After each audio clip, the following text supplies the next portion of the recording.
మామిడిపళ్ళ రుచులే కాదు, కపిల్వారి 30 సంవత్సరాల నాణ్యత మరియు నమ్మకం. సీమాంతర ఉగ్రవాదాన్ని ప్రోత్సహిస్తున్న పాకిస్తాన్ను అంతర్జాతీయ సమాజం ముందు దోషిగా నిలిపేందుకు అన్ని రకాల ప్రయత్నాలు చేస్తుంది భారత్. పహల్గాం ఉగ్రదాడి తర్వాత ఆ దేశంలో అన్ని రకాల దౌత్య సంబంధాలను తెంచుకున్న భారత్ ఉగ్రవాదుల కోసం భారీ గాలింపు చర్యలు చేపట్టింది. మరిన్ని ఉగ్రదాడుల ముప్పుందనే హెచ్చరికలతో భద్రతా బలగాలు కూడా అప్రమత్తమయ్యాయి. సరిహద్దుల్లో కాల్పుల నియంత్రణ ఒప్పందాన్ని ఉల్లంఘించి కవ్వింపు చర్యలకు దిగిన పాక్ ఆర్మీకి బుద్ధి చెబుతున్నారు మన జవాన్లు. దేశంలోని పాక్ జాతీయులను గుర్తించి వెనక్కు పంపించే చర్యలు ముమ్మరంగా సాగుతున్నాయి.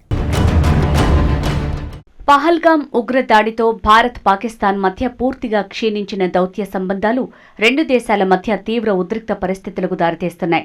సింధు జలాల నుంచి చుక్క నీరు కూడా పాక్ భూభాగానికి వెళ్లనివ్వరాదని నిర్ణయించిన భారత ప్రభుత్వం ఈ దిశగా కఠిన చర్యలకు ఉపక్రమించింది. పాకిస్తాన్ పట్ల వ్యవహరించాల్సిన తీరుపై ప్రధాని మోడీ అనేక ఆదేశాలిచ్చారు. హోంమంత్రి అమిత్ షా అధ్యక్షతన జరిగిన అత్యున్నత స్థాయి సమావేశంలో కీలక నిర్ణయాలు.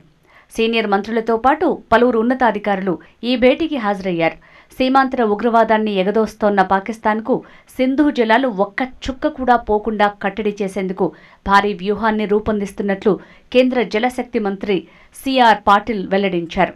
సింధు జలాల ఒప్పందం అమలును నిలిపివేస్తూ తీసుకున్న నిర్ణయాన్ని పాకిస్తాన్కు కేంద్ర ప్రభుత్వం అధికారికంగా తెలియజేసింది. ఏ ఒప్పందాన్నైనా నిజాయితీగా గౌరవించడం ప్రాథమిక బాధ్యత. కానీ జమ్మూ కాశ్మీర్ను లక్ష్యంగా చేసుకుని పాకిస్తాన్ సీమాంతర ఉగ్రవాదాన్ని కొనసాగిస్తోంది. ఈ భద్రతాపరమైన అనిశ్చితులు మా హక్కులను ప్రత్యక్షంగా ప్రభావితం చేస్తున్నాయి. అందుకే సింధు జలాల ఒప్పందాన్ని తక్షణమే నిలిపివేస్తున్నాం అని భారత్ లేఖలో పేర్కొంది. మరోవైపు కేంద్ర హోంమంత్రి అమిత్ షా అన్ని రాష్ట్రాల ముఖ్యమంత్రులతో టెలికాన్ఫరెన్స్ నిర్వహించారు. ఆయా రాష్ట్రాల్లో నివాసం ఉంటున్న పాకిస్తానీయులను గుర్తించి వాళ్ల దేశానికి పంపించాలని ఆదేశించారు. గడువు తేదీ ముగిశాక పాక్ జాతీయులెవరూ మన దేశంలో ఉండకుండా చూడాలని స్పష్టం చేశారు. తొలుత స్థానికంగా ఉంటున్న పాకిస్తానీయులను గుర్తించి ఆ సమాచారం కేంద్రానికి ఇవ్వాలని, అప్పుడే వారి వీసాల రద్దుకు అవకాశం ఉంటుందన్నారు. అయితే ఈ వీసాల రద్దు నిర్ణయం పాకిస్తానీ హిందువులకు జారీ చేసిన దీర్ఘకాల వీసాలకు వర్తించదని కేంద్రం స్పష్టతనిచ్చింది. తాజా ఆదేశాలతో పలువురు పాక్ జాతీయులు అటారీ సరిహద్దు ద్వారా దేశాన్ని వీడి వెళ్లిపోతున్నారు. మరోవైపు పాకిస్తానీలకు జారీ చేసే 14 రకాల వీసాలను రద్దు చేస్తున్నట్లు కేంద్ర ప్రభుత్వం ప్రకటించింది. వీటిలో వ్యాపారం, సమావేశాలు, యాత్రలు, పాత్రికేయం, సినిమా, పర్వతారోహణ, చదువులు, బృంద పర్యాటకం, సందర్శన తదితర అవసరాల కోసం జారీ చేసిన వీసాలున్నాయి. ఈ వీసాలతో వచ్చిన వాళ్లందరూ ఆదివారంలోగా భారత్ను వీడి వెళ్లిపోవాల్సి ఉంటుంది. జమ్మూ కాశ్మీర్లో ఉగ్రమూకలపై భద్రతా బలగాల తుపాకులు గర్జిస్తున్నాయి. తాజాగా లష్కరే టాప్ కమాండర్ అల్తాఫ్ లల్లీని మట్టుబెట్టాయి. పహల్గాం దాడిలో పాల్గొన్న వారి కోసం జల్లెడ పడుతున్న భద్రతా బలగాలకు బందీపురాలో అల్తాఫ్ ఆచూకీ తెలిసింది. ఆర్మీ, పోలీస్ దళాలు సంయుక్త ఆపరేషన్ చేపట్టాయి. ఈ క్రమంలో ఉగ్రవాదులను గుర్తించడంతో ఎన్కౌంటర్ మొదలైంది.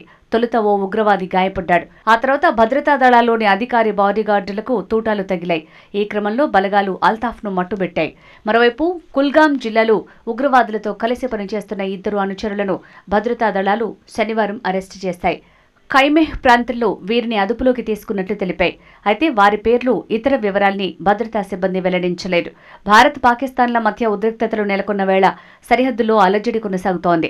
జమ్మూ కాశ్మీర్లోని నియంత్రణ రేఖ వెంట వరుసగా 2వ రోజు కాల్పుల విరమణ ఒప్పందాన్ని ఉల్లంఘించి కవ్వింపులకు పాల్పడింది. పాక్ సైన్యం కాల్పులను సమర్థంగా తిప్పికొట్టింది.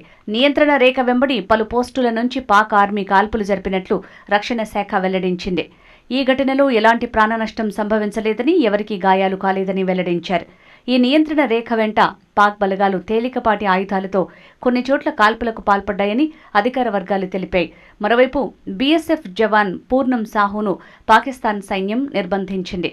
పంజాబ్లోని ఫిరోజ్పూర్ సెక్టార్లో పనిచేస్తున్న సాహు కొందరు రైతులకు ఎస్కార్ట్గా వ్యవహరిస్తూ పొరపాటున సరిహద్దు దాటాడు. సేద తీరడం కోసం ఒక చెట్టు కిందకు వెళ్లాడు.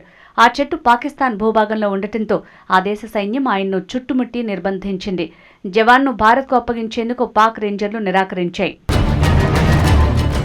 పహల్గాంలో పర్యాటకులపై ఉగ్రదాడి తర్వాత ముష్కరులను పట్టుకునేందుకు భద్రతా దళాలు గాలింపు చర్యలు ముమ్మరం చేశాయి. లష్కరే తోయిబా ఉగ్ర ముఠాతో సంబంధం ఉన్న ఉగ్రవాదులు అనుమానితుల కోసం తీవ్రంగా గాలిస్తున్నాయి. ఈ క్రమంలోనే వారి ఇళ్లను వెతికి వాటిని ధ్వంసం చేస్తున్నాయి. జమ్మూ కాశ్మీర్ వ్యాప్తంగా 5 ఉగ్రవాదుల నివాసాలను పేల్చేశాయి. షోపియాన్లోని చోటీపుర గ్రామంలో లష్కరే తోయిబా కమాండర్ షాహిద్ అహ్మద్ నివాసాన్ని భద్రతా బలగాలు పేల్చేశాయి. కుల్గాంలోని మతాలం ప్రాంతంలో మరో యాక్టివ్ టెర్రరిస్ట్ జాహిద్ అహ్మద్ నివాసాన్ని ధ్వంసం చేశారు. ఇదే జిల్లాలో లష్కరేకు చెందిన మరో ఉగ్రవాది ఇషాన్ అహ్మద్ షేక్ నివాసాన్ని పేల్చేశారు. కుల్గాంలోని ముర్రాన్ ప్రాంతంలో ఉగ్రవాది అహ్సన్ ఉల్ హక్ ఇంటిని బాంబులతో కూల్చారు. అహ్సన్ 2018లో పాకిస్తాన్ వెళ్లి ఉగ్ర శిక్షణ తీసుకున్నట్లు దర్యాప్తులో తేలింది. ఇక పుల్వామాలోని కాచిపుర ప్రాంతంలో హరీస్ అహ్మద్ అనే ముష్కరుడి ఇంటిని బాంబులతో కూలగొట్టారు. కాగా పహల్గాం దాడికి పాల్పడిన ముష్కరుల్లో ఒకడైన ఆదిల్ హుస్సేన్ థోకర్, మరో ఉగ్రవాది ఆసిఫ్ షేక్ ఇళ్లు నేలమట్టమైన సంగతి తెలిసిందే. వేర్వేరు పేలుడు ఘటనల్లో ఇవి ధ్వంసమైనట్లు అధికారులు తెలిపారు. వారి ఇళ్లలో అప్పటికే బాంబులు అమర్చి ఉన్నాయని, భద్రతా బలగాల్ని ట్రాప్ చేయడం కోసమే వాటిని యాక్టివేట్ చేసి ఉంటారని పోలీసులు అనుమానిస్తున్నారు. పహల్గాం ఉగ్రదాడి నేపథ్యంలో దేశంలోని పారామిలిటరీ బలగాలకు సెలవులు రద్దు చేసినట్లు భారత ప్రభుత్వ ఉన్నతాధికారులు వెల్లడించారు. సెలవులపై వెళ్లిన జవాన్లు వెంటనే రిపోర్ట్ చేయాలన్న ఆదేశాలు వెళ్లాయి. జమ్మూ కాశ్మీర్ పరిస్థితులపై అన్ని మిలిటరీ విభాగాల్లో ప్రత్యేక సమావేశాలు ఏర్పాటు చేశారు. ఉగ్రవాదులను అడ్డుపెట్టుకుని భారత్పై కక్ష సాధించేందుకు పాకిస్తాన్ మరిన్ని కుట్రలను అమలు చేస్తున్నట్లు నిఘా వర్గాలు భావిస్తున్నాయి. దాడుల ముప్పు పొంచి ఉందన్న వార్తల నేపథ్యంలో భద్రతా బలగాలు అప్రమత్తమయ్యాయి. రైల్వే ప్రాజెక్టులను ధ్వంసం చేసే ప్రయత్నాలను భగ్నం చేసేందుకు స్థానిక పోలీసులతో కలిసి సమన్వయం చేసుకుంటూ ఆర్పీఎఫ్ ముందస్తు జాగ్రత్తలు తీసుకోవాలని ఆదేశాలు వచ్చినట్టు తెలుస్తోంది. కశ్మీర్ పండిట్లే టార్గెట్గా దాడికి ప్రయత్నిస్తున్నట్లు తెలుస్తోంది. దీంతో అప్రమత్తమైన కేంద్రం కశ్మీర్ పండిట్లకు భారీగా భద్రత కల్పించాలని ఆదేశించింది. ఇప్పటికే నియంత్రణ రేఖ దగ్గర ఉద్రిక్తత కొనసాగుతోంది. తాజా పరిస్థితిని ప్రధానమంత్రి కార్యాలయం నిశితంగా పరిశీలిస్తోంది. రక్షణ శాఖ, కేంద్ర హోంశాఖ సంయుక్తంగా వ్యూహాలు రచిస్తున్నాయి. పాక్ని అంతర్జాతీయ సమాజం ముందు దోషిగా చిత్రీకరించడానికి ఆధారాలు సేకరిస్తోంది భారత్.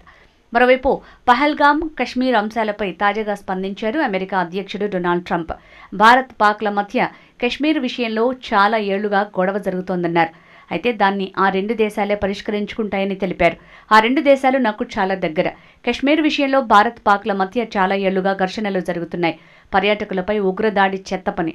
ముష్కరుల దాడిలో అమాయకులు ప్రాణాలు కోల్పోవడం విచారకరం. అయితే ఏళ్లుగా నలుగుతున్న సరిహద్దు ఉద్రిక్తతలను ఆ రెండు దేశాలే పరిష్కరించుకుంటాయని ట్రంప్ వ్యాఖ్యానించారు. పహల్గాం ఉగ్రదాడి నేపథ్యంలో పరిస్థితి మరింత చేయిదాటిపోకుండా భారత్, పాకిస్తాన్ ప్రభుత్వాలు అత్యంత సంయమనం పాటించాలని ఐక్యరాజ్యసమితి ప్రధాన కార్యదర్శి యాంటోనియో గుటెరస్ విజ్ఞప్తి చేశారు. ఉగ్రదాడిని పురస్కరించుకుని భారత్ సింధు జలాల ఒప్పందం అమలును నిలిపివేయడం గురించి ప్రశ్నించగా సంయమనం పాటిస్తూ ఉద్రిక్తతలు పెరగకుండా చూసుకోవాలని వివరించారు.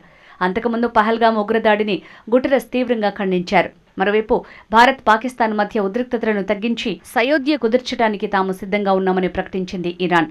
ఆ దేశ విదేశాంగ మంత్రి అబ్బాస్ అరాగ్జీ మాట్లాడుతూ, రెండు దేశాలు మాకు కావాల్సినవే, మా సోదర పొరుగు దేశాలు.